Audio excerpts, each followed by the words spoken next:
Bahkan saya di tahun 90-an, 91 itu kan sempat berurusan dengan Kodam 5 Brawijaya kala itu. Ketika kita rapat di kampus UNER, ya, kita sudah dikepung oleh TNI dan dibawa di Kodam 5 Brawijaya. Peraturan baru dari pemerintah yang nantinya per 31 Desember 2026 guru non-ASN ini akan ditiadakan. Hargailah kerja guru honorer itu untuk mendapatkan apresiasi mereka ini tanpa harus kemudian mereka itu seleksi lagi.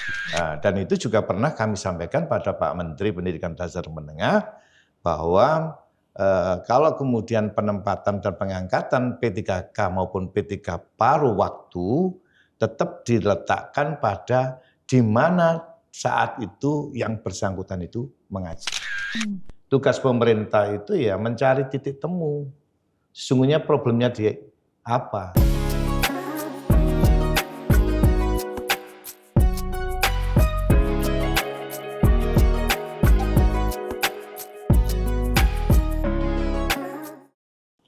Selamat pagi, Assalamualaikum Pak Suli. Waalaikumsalam warahmatullahi wabarakatuh. Gimana kabarnya Pak? Alhamdulillah. Saya baru pertama kali loh ini ketemu dengan Pak Suli ini. Ya sama, saya juga baru kali ketemu. Tahun lalu kita nggak ketemu ya. Berarti kalau kita baru pertama kali ini kayaknya harus kenalan dulu nih Pak. Kalau saya aja baru pertama kali ketemu jenengan, apalagi pemirsa ini. Iya. Boleh ya saya sedikit mengulik siapa sebenarnya Pak Suli ini? Oh boleh. Selain menjadi anggota DPRD Provinsi, sosok Pak Suli ini sebenarnya bagaimana? Iya. Berarti saya harus bercerita nih ya? Iya dong. Tak kenal maka tak sayang soalnya. Iya. Jadi gimana? Saya ini tertarik pada politik itu kan ya mulai mahasiswa.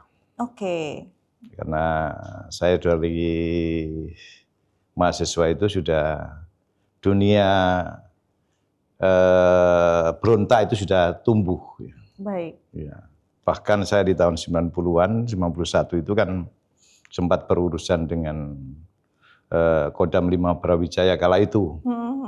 Karena saya bersama dengan mahasiswa yang ada di Surabaya itu kan demo terkait dengan dulu ada namanya itu sumbangan dana sosial berhadiah. Jadi, itu sudah aksi untuk sekian kalinya ketika kita rapat di kampus UNER, ya, kita sudah dikepung oleh TNI dan dibawa di Kodam 5 Brawijaya kala itu. Togel kalau sekarang itu togel. Tapi itu dulu dilegalkan oleh pemerintah.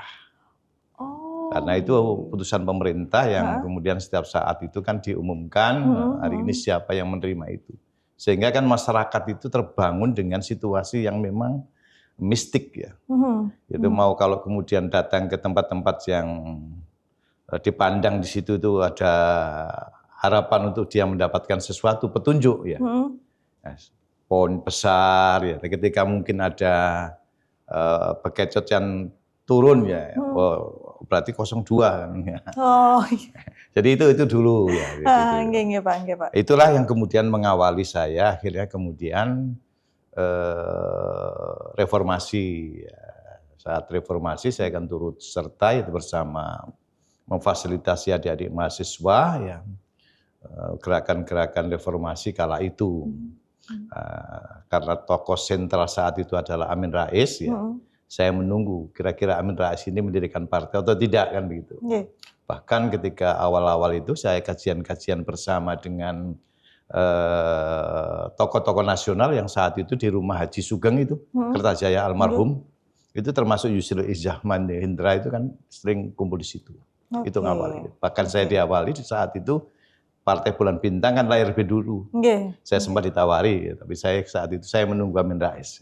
Akhirnya masuk partai tahun berapa Pak berarti? Ya tahun awal 98 ketika 23 Agustus 1958 PAN lahir itu ya saat itu kemudian saya mulai aktif di Partai Amanat Nasional. Sampai sekarang sampai gitu ya Pak? Sekarang, baru kemudian 99 menyalekkan lewat Tuban, gagal. 2004 baru kemudian saya nyalek lewat Dapil 7 kala itu ya sekarang jadi double 9. Oke. RI-nya tetap double 7 ya. Oke. Saya baru terpilih 2004 sampai sekarang. Berarti ini sudah periode Periode keempat sesungguhnya. Saya sesungguhnya periode kelima, tapi saya periode keempat tahun 2019 saya sempat istirahat 1 periode. Okay. Tapi istirahat 1 periode itu saya manfaatkan berkahnya saya. Saya bisa diminta untuk ngajar di Umsura, Universitas Muhammadiyah Surabaya, dosen tetap, dosen NIDN, ya insya Allah 2 tahun ke depan saya sudah guru besar. Wah, luar biasa ini. Sudah 4 periode, berarti sudah sangat mengenal Jawa Timur dong Pak ya? Ya, kalau mengenal Jawa Timur memang hidupnya di Jawa Timur. Tapi politik itu kan pasang surut. Iya betul. Jadi penyelenggaraan pemerintahan pun juga pasang surut. Tergantung kita ini mampu tidak menempatkan posisi kita ini sebagai wakil rakyat, mampukah kita ini juga memperjuangkan kepentingan-kepentingan rakyat. Ini yang memang harus kita produksi dengan semangat positif agar semua itu bisa berjalan sesuai dengan harapan banyak pihak. Tapi untuk menjadi orang baik itu kan bukan persoalan gampang, ya kan? Iya betul. Ya, makanya doanya saja supaya saya bisa jadi orang baik. Amin. Sebagai wakil rakyat juga sebagai dosen, bagaimana Bapak menjalani hari-hari? Misalkan pada saat hari ini mungkin jenengan sebagai wakil rakyat, tapi besok jenengan sebagai dosen, akhirnya membawa apa yang bisa dibawa dari wakil rakyat untuk akhirnya dibawa ke mahasiswanya mungkin yang lebih dekat yang bertemu gitu. Itulah tantangan ya kita ini ya. Kami ini kan orang yang pelaku di dalam kekuasaan. Iya betul. Sementara kita ini kan harus membangun idealisme pada mahasiswa. Sehingga kita harus bisa membedakan mana sisi positif yang harus kita lakukan dan mana kemudian ruang-ruang kita sebagai wakil rakyat. Ya memang ketika saya sudah dilantik lagi di 2024 ini jam ngajar saya sudah banyak berkurang. Oke. Karena udah sibuk di sini ya Pak ya. Iya. Jadi kan ya harus mengatur. Tapi kan di situ kan pasti ada pertanyaan-pertanyaan kritis yang muncul. Betul. Apalagi nih mahasiswa. Ya mahasiswa sekarang ini kan sudah dia itu gampang untuk mendapatkan data, gampang dia itu untuk meroleh apapun ya dengan menggunakan ChatGPT dia bisa mendapatkan semuanya. Jadi sehingga kadang-kadang kesiapan kita pun juga mengajar itu jadi problem tersendiri. Pasti diadu dengan data mereka. Belum lagi kemudian ketika ada persoalan-persoalan kebangsaan yang itu bagian daripada tugas dan tanggung jawab wakil rakyat. Nah, pernah nggak Pak ini ketika lagi ngajar nih mahasiswa, apalagi kalau mahasiswanya sekarang berarti milenial ya Pak ya, yang mungkin jauh lebih kritis. Jauh lebih kritis. Melihat, oh dosen saya wakil rakyat nih, ini harusnya begini-begini. Akhirnya dijadikan momen untuk para mahasiswa ini lebih ke mengadu begitu kepada dosen dan juga yang kebetulan menjadi wakil rakyat. Dan bagaimana Bapak menghadapi mahasiswa? Saya ini kan selalu menciptakan ruang diskus ya. Ruang itu untuk kemudian bagaimana kita itu mencari jalan. Jalan arti ketika kemudian ada problem gini, apa yang harus kita lakukan? Jadi semua itu kita kembali kepada mahasiswa. Agar mereka tidak tergantung pada ChatGPT menjadi bahan mereka atau mungkin juga browsing di internet untuk menjadi bekal mereka untuk mengantar kita. Tapi bagaimana kemudian ketika ada persoalan yang mungkin terkait dengan saya sebagai wakil rakyat, saya suruh mereka. Kira-kira Anda ketika jadi wakil rakyat, kemudian ada problem semacam ini, sesungguhnya coba kamu kasih gambaran itu. Jadi biar dia itu menjawab pertanyaan saya. Memposisikan mahasiswa ini seolah-olah menjadi wakil sehingga rakyat. Dia tidak akan mungkin ya kemudian akan berpikir ya tentang dirinya, tentang kemudian jabatan yang melekat pada diri dia. Saya tidak akan mungkin menjawab karena kalau saya menjawab nanti secara utuh ya pasti disalahkan. Tetapi kalau kemudian mereka itu kita ajak untuk mengembangkan nalar dia untuk berpikir, mencari solusi, maka itu justru lebih pas mereka itu akan memberikan reasoning dan tidak akan mungkin menghukum saya, kan begitu. Tapi sejauh ini mahasiswa ini masih mempercayai pemerintah nggak sih Pak? Ya sebagian mahasiswa itu kan tadi ya, mereka itu utuh ya, menerima informasi yang kadang-kadang tidak semuanya itu memverifikasi kebenaran informasi itu. Betul. Karena mereka ya larut saja pada dunia media sosial ya. Yang kadang-kadang itu ya memang ada benarnya. Juga salahnya juga banyak. Banyak, kan, gitu. iya. Nah, sehingga mereka itu memberikan kesimpulan apa yang dia dapatkan. Tetapi tugas kami sebagai seorang yang kemudian berada di pemerintahan dan kebetulan sebagai gurunya, ya kita itu cara gitu yang kemudian kita akan bangun, narasi yang kita bangun, bagaimana kemudian kenapa pemerintah itu harus seperti ini. Saya tetap akan menyimpulkan pada posisi tengah. Saya tidak pernah memaksakan bahwa hal ini adalah keinginan, kemauan, dan ambisi saya, bukan. Tapi saya akan menciptakan bahwa Anda harus mencari data, Anda harus menjawab bahwa bagaimana ketika persoalan itu terjadi pada diri Anda. Memang saya dalam hal ini adalah bagian daripada penyelenggara negara. Dan harus dipahami, mengurus negara itu terdapat berbagai komponen masyarakat yang mungkin menjadi anggota DPR, taruhlah sederhana kita ngambil menjadi anggota DPR, itu bermacam partai politik dan beragam. Mereka ini juga akan punya watak dan pemikiran yang berbeda. Belum lagi kemudian kekuatan kekuasaan yang dominan di dalam partai politik. Tetap harus ada nuansa edukasi yang kita bangun. Kalau itu tidak kita lakukan, bagaimana nanti generasi ke depan? Saya politik, oke. Tetapi tidak akan mungkin saya itu kemudian berbuat dan berperilaku itu tidak memberikan contoh.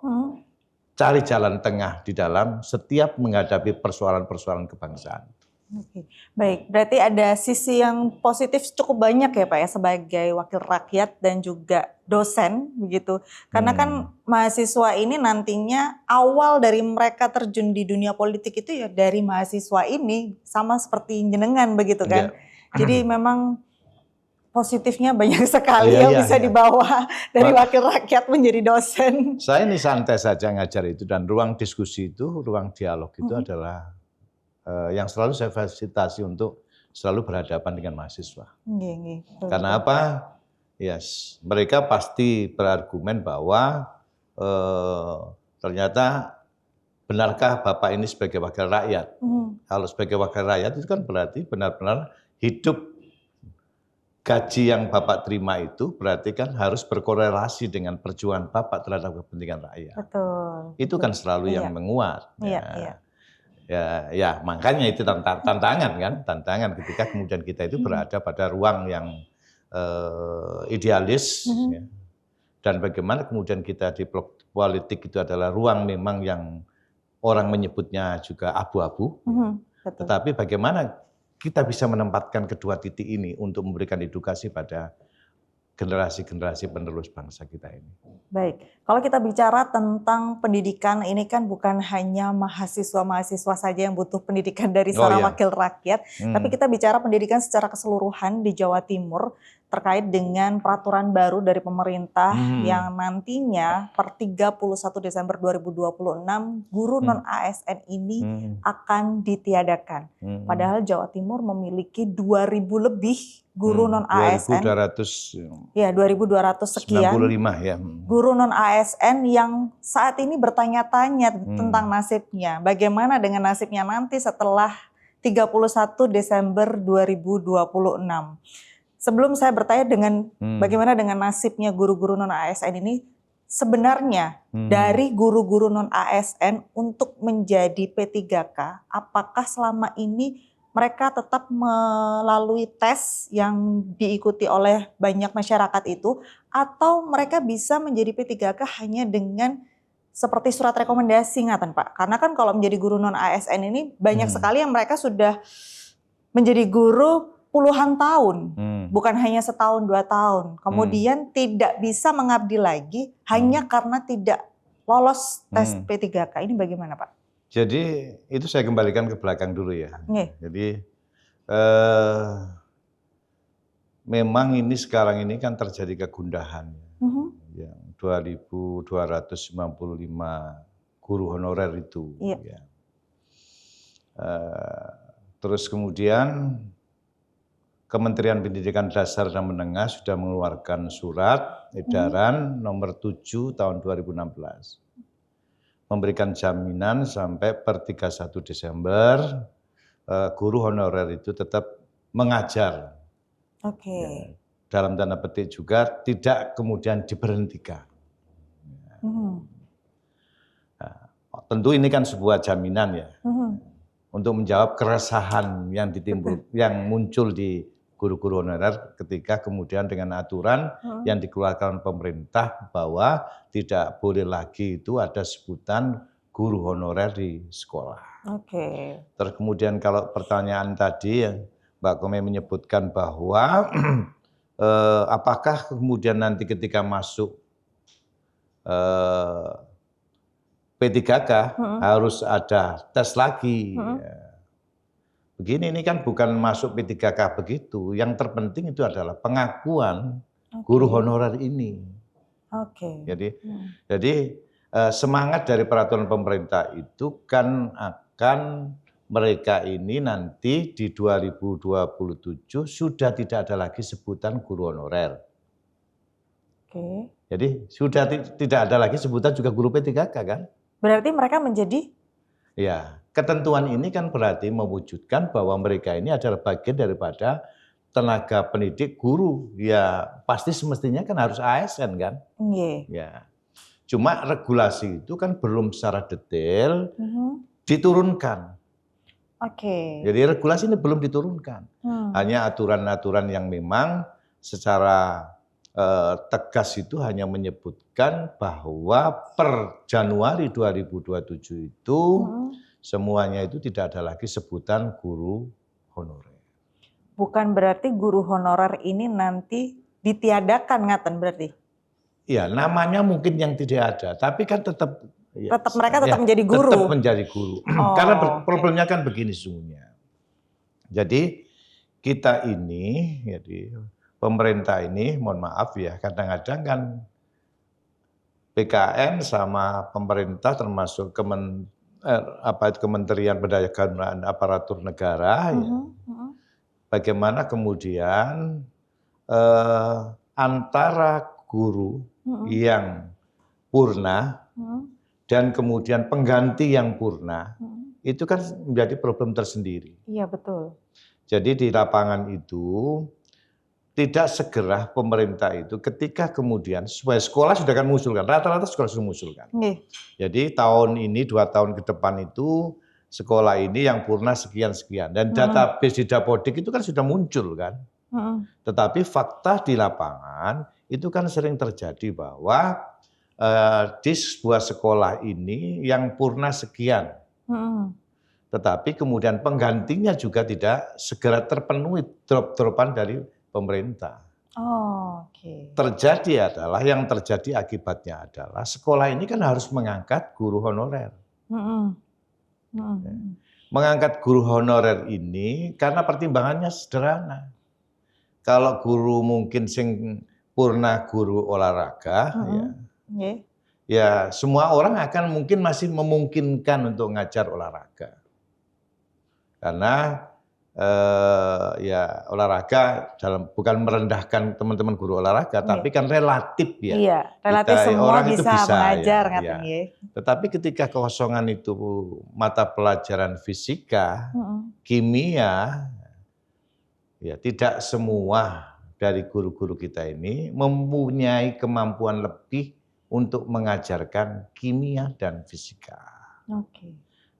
Sehingga akhirnya sekolah ini membuka pendaftaran rekrutmen guru yang dibutuhkan oleh sekolah. Kan tidak mungkin ya, sekolah kemudian dibiarkan kosong, apalagi kemudian diajar yang tidak sesuai dengan kemampuan yang dimiliki oleh guru pengganti itu. Sehingga harus mengangkat guru honorer.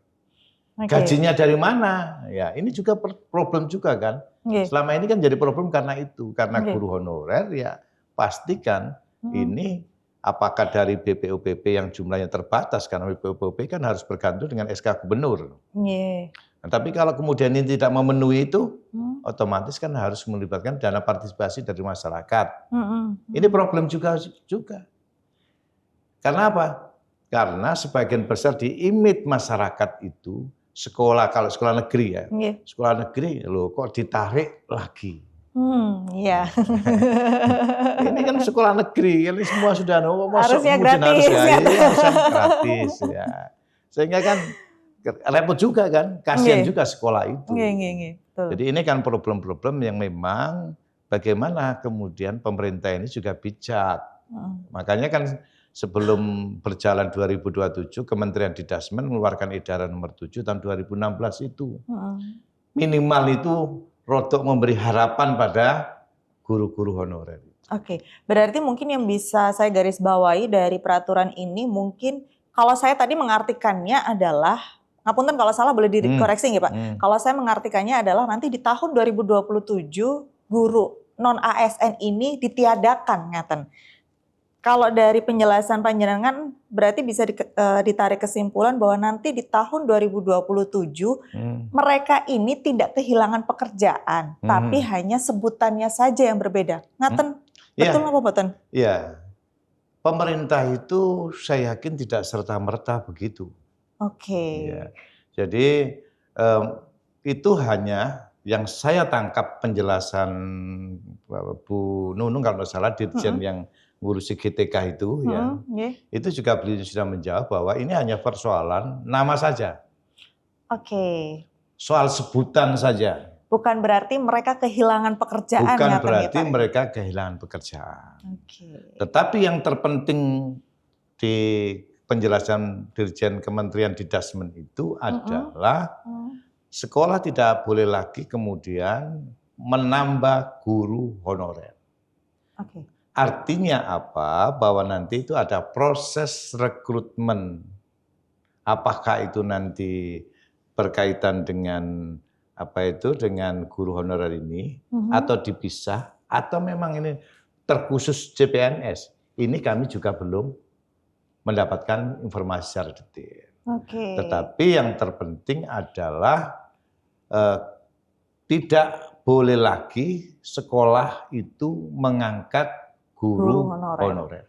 Dan yang melegakan adalah sebenarnya bukan berarti mereka kehilangan pekerjaan, tapi mungkin namanya saja yang akan berbeda, gitu nih Pak. Menurut pemahaman saya, penjelasan Bu Dirjen itu adalah seperti itu. Dan saya kira Pak Prabowo pun juga tidak akan melakukan seperti itu. Karena ini menyangkut guru ya. Betul. Guru. Kalau kita jujur saja semuanya ini ketika Hiroshima dan Nagasaki itu dihancur luluhkan sama sekutu, satu hal yang pertama yang harus dicari kan berapa jumlah guru yang tersisa kan gitu. Nah, saya yakin dengan semangatnya Pak Prabowo tidak akan mungkin kemudian memperlakukan itu orang yang sudah bekerja 10 sampai 20 tahun menjadi guru honorer kemudian di usia yang menjelang dalam arti tua terus kemudian mereka diamputasi kan betapa kemudian pemerintah itu juga mohon maaf bahasa kerennya itu bahasa kasarnya itu kan dolim kan begitu. Baik, tapi kalau kita melihat kondisi pendidikan saat ini di Jawa Timur khususnya masih ada beberapa daerah-daerah yang sejujurnya masih kekurangan tenaga pendidik meskipun mungkin sudah membuka lowongan untuk guru honorer ya sebelum adanya peraturan ini. Tapi kan realitanya masih ada sekolah-sekolah yang kekurangan tenaga pendidik. Ini bagaimana penjenengan sebagai anggota Komisi E untuk menyikapi kondisi seperti ini, Pak? Itu betul. Jadi bahkan di dapil saya kan di Ngawi kan. Ngawi itu hampir ada kekurangan 500 guru kan. 500 guru ya berdasarkan data dan penjelasan Kepala Dinas Pendidikan Kabupaten Ngawi. Artinya apa? Ini berarti kan distribusi guru ini belum berjalan dengan baik ya. Jadi kalau sekarang jumlah guru, rasio jumlah guru dan jumlah siswa, ini kan menunjukkan bahwa perlu untuk kemudian pendalaman lagi. Saya juga tidak tahu dan bahkan juga di Magetan juga sama kan. Iya. Jadi kalau Mbak Kome bisa browsing di internet ya, kasus di Ngawi yang kurang guru 500 itu ya, kemudian di Magetan itu sampai kemudian namanya itu kan bukan guru honorer, relawan kan. Iya. Relawan ya. Ini kan berarti problem-problem yang memang harus kita urai. Tugas pemerintah itu ya mencari titik temu. Sesungguhnya problemnya di apa? Kewajiban pemerintah kan semestinya kan memenuhi kebutuhan dasar masyarakat ini dengan apa? Kalau toh memang ini menjadi kebutuhan dasar ya memang harus dipenuhi lebih dulu. Baru kemudian kita berpikir pada sisi-sisi yang lain untuk kemudian bisa melakukan penguatan terhadap penyelenggaraan pendidikan yang merupakan kebutuhan dasar masyarakat. Baik, kalau kita melihat kondisi pendidikan di Jawa Timur khususnya, ini kan selain dari masa depan guru non-ASN, itu juga dari tenaga pendidik yang kurang. Mana yang harus ditangani terlebih dahulu oleh pemerintah? Mengubah status atau memenuhi tenaga pendidik yang kurang-kurang ini terlebih dahulu, Pak? Ya memang itu dua cara yang harus dilakukan. Bisa berjalan beriringan? Ya, karena begini, kalau kita merubah status itu kan berarti kan, itu kan langkah yang dilakukan yang pada intinya kan juga memenuhi kan. Untuk memenuhi, ya itu kan hanya nama saja. Ya. Tetapi kemudian kebutuhan guru ya, tidak bisa kemudian ini kita abaikan. Jadi pemerintah memang okelah ketika kemudian menghapus guru honorer tidak boleh di 2027 ya. Tetapi bagaimana kemudian proses rekrutmen berikutnya? Ini maunya kan disentralkan ya, Kementerian Pendidikan, Kementerian Pendayagunaan Aparatur Negara bersama BKN itu untuk mengatur bagaimana distribusi guru-guru itu sesuai dengan porsinya. Sesuai dengan kebutuhan sekolah. Sehingga tidak kemudian sampai kita temukan ada suatu daerah itu bahkan yang ngumpul di kota-kota besar. Jadi ini yang memang harus ada formulasi yang lebih bagus lagi, bagaimana mengatur itu semua. Jadi tidak sekedar kemudian pokoknya kayak gak ono kan begitu. Artinya pokoknya sudah tinggal ini satu nama. Ya. Ya, namanya apa? Namanya adalah PNS, ASN gitu, ASN. Oke lah begitu, tapi kan harus kemudian bagaimana pendata database terkait ke jumlah guru, rasio juga jumlah siswa. Sehingga betul-betul sinkron. Mau sekarang ini ada Jawa Timur, apakah ada jaminan kita ini yang di Pulau Sapeken sana itu ya. Kira-kira kemudian apakah guru-guru kita sudah terpenuhi di sana ya. Apakah mereka juga mohon maaf dalam tanda petik ya selalu datang dan ngajar tepat waktu ya, kan kita kan juga nggak tahu ya. Ya ini kan tugas sesungguhnya pemerintah, bagaimana kemudian penempatan pendistribusiannya itu. Makanya kan sering saya ingatkan, supaya semua proses belajar mengajar itu juga berjalan dengan baik, penempatan kepala sekolah dan guru itu harus orang-orang yang dekat dengan lingkungan sekolah. Betul. Dulu makanya ketika Menteri Pendidikan Dasar dan Menengah itu Pak Muhadjir Effendi dengan mengawali dengan zonasi itu, semangatnya kan begitu. Agar anak-anak di sekitar sekolah itu bisa sekolah di situ. Penyederhanaan guru juga sama, ada di sekitar situ. Tidak kemudian guru yang tinggalnya di Surabaya suruh ngajar di Pacitan. Itu kan juga problem. Iya, betul. Ya. Makanya kan kita tadi saya sempat menyampaikan kalau di Sepekan sana umpamanya ada guru dari tinggalnya di kabupaten ya, Kabupaten Sumeneb ya. Nah, sementara perjalanan ke Sapeken itu butuh waktu yang cukup panjang. Kira-kira mereka itu bisa nggak mengajar dengan full sana? Ya, kalaupun juga terpaksa kos di sana, saya kira orang yang kemudian berpisah jauh dengan keluarga itu juga ada beban yang kadang-kadang juga tumbuh di dalam benak yang bersangkutan itu, agar tidak enjoy dia akan melakukan tugas-tugas itu. Baik. Nah, maka yang terjadi adalah transformasi ilmu guru ke siswa itu tidak berjalan dengan baik. Karena apa? Jiwa yang terbangun dari guru itu juga tidak dalam kondisi yang stabil. Tidak akan mungkin. Gitu. Tapi kalau misalkan seperti itu, apakah nantinya tidak timbul masalah baru? Karena kan profesi sebagai guru ini sebenarnya tidak semua orang mau, gitu Pak. Nah, misalkan di sebuah daerah, di daerah A ini ternyata sedikit sekali masyarakat yang berminat untuk menjadi seorang guru. Otomatis harus... Ya itu perkecualian kan. Oke. Jadi kan juga kita kan juga minimal kan tidak terlalu jauh dari situ kan. Oke. Ya memang tidak semua orang juga sama namanya cita-cita itu kan. Iya betul. Keinginan itu. Tapi ya sekali lagi kan diupayakan memang orang yang lebih mendekat di situ. Agar apa dia bisa optimal untuk bekerja. Ya. Wong ya saya seringnya dulu, mohon maaf saya juga pernah dulu diceritai teman-teman saya itu ya. Saya tidak akan menyebut nama ya. Jadi waktu ngajar ya mohon maaf di kepulauan ya.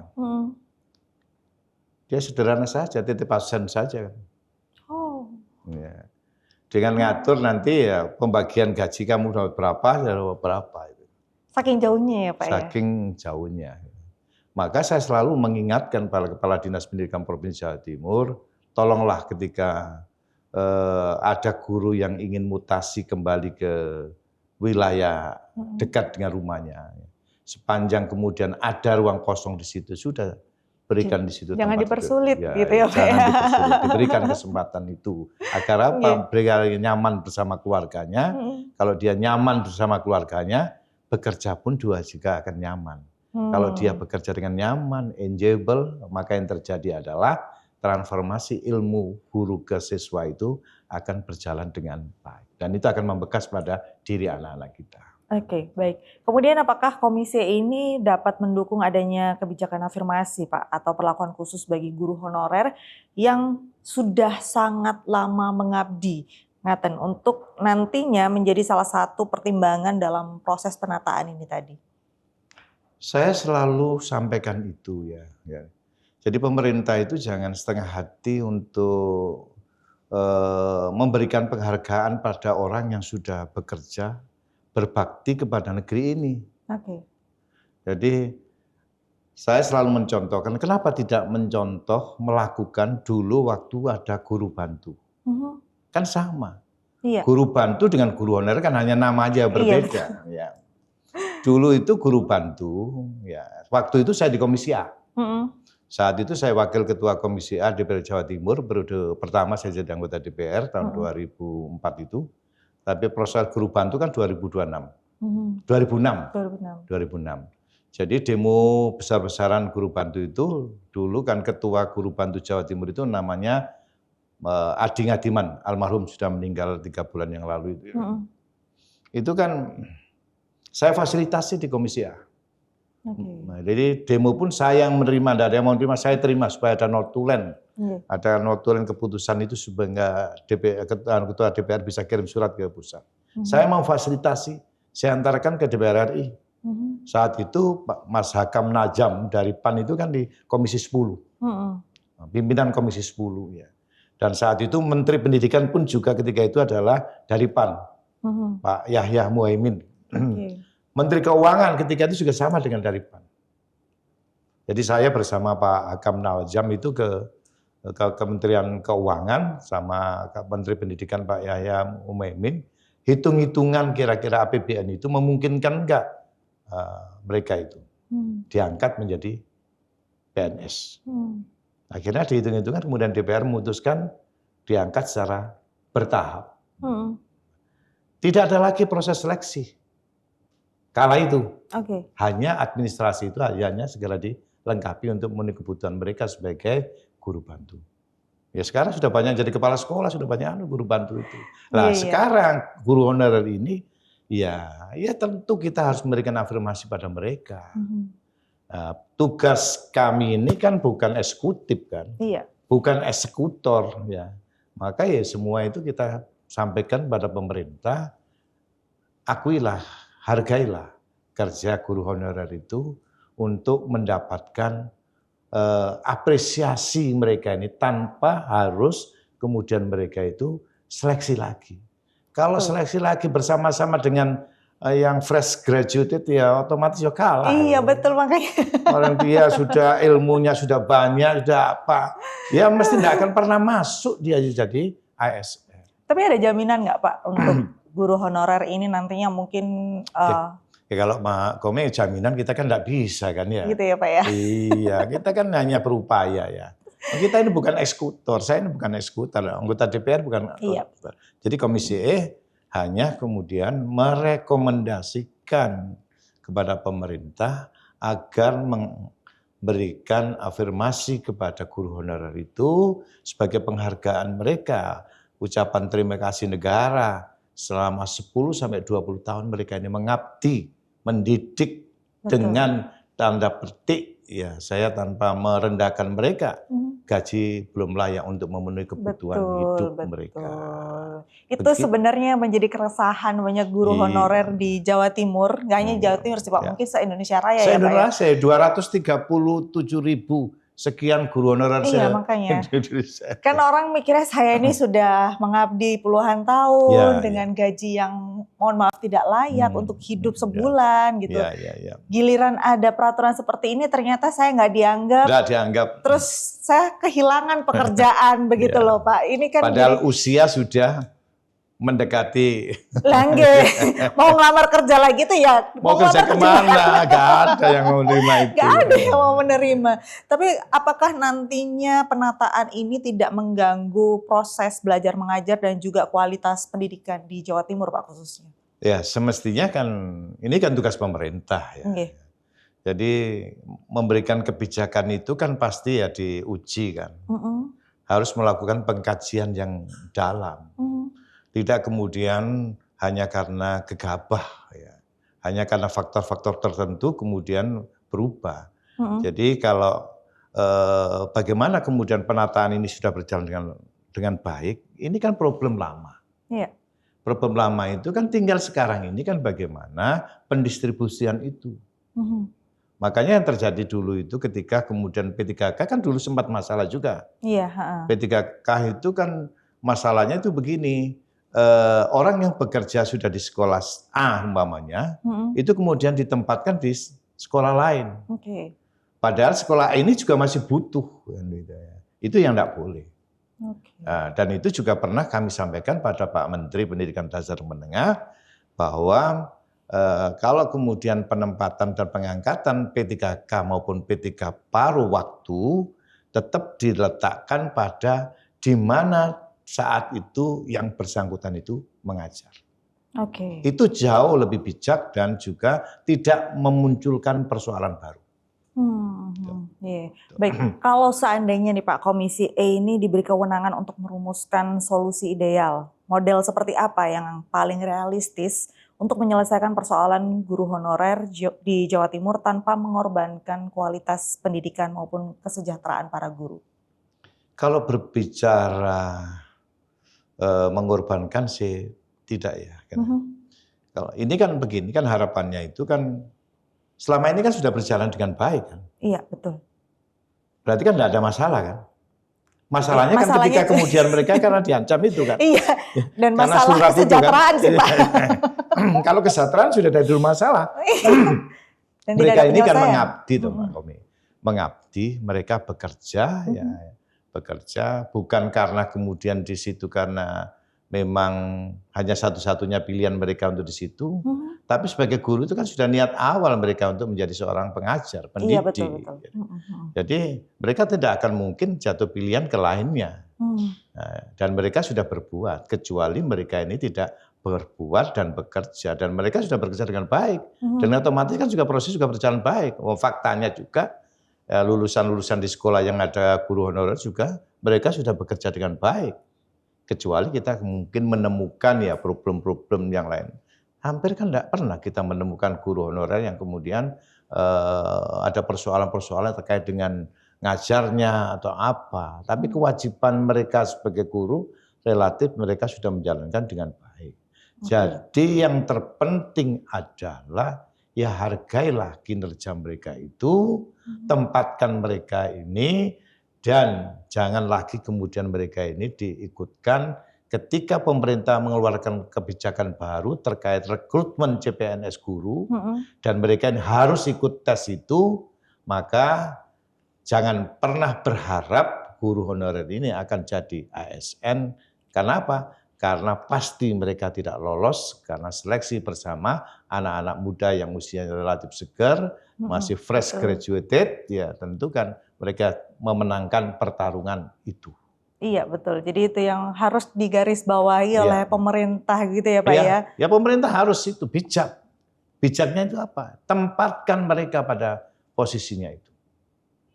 Jangan kemudian dikai pilihan lagi. Iya. Oh dia sudah mengabdi. Ya. Betul, itu tadi loh Pak, kalau nggak kepilih terus mau ngapain gitu dengan usianya segitu. Ya makanya tadi ketika kemudian tidak mungkin kan pemerintah ini kemudian memangkas dia pada usia mereka yang sudah mendekati usia 50. Iya betul. Mau kerja di mana? Nggak ada Pak. Iya nggak ada. Oke, terakhir dari Pak Suli mewakili Komisi DPRD Provinsi Jawa Timur, pesan apa yang bisa diberikan untuk guru honorer di Jawa Timur yang saat ini masih menunggu kepastian status mereka, masa depan mereka di tengah perubahan kebijakan pemerintah ini Pak? Ya, saya yakin ya bahwa Pak Presiden Prabowo ini akan bijak di dalam mengambil keputusan terkait teman-teman guru honorer.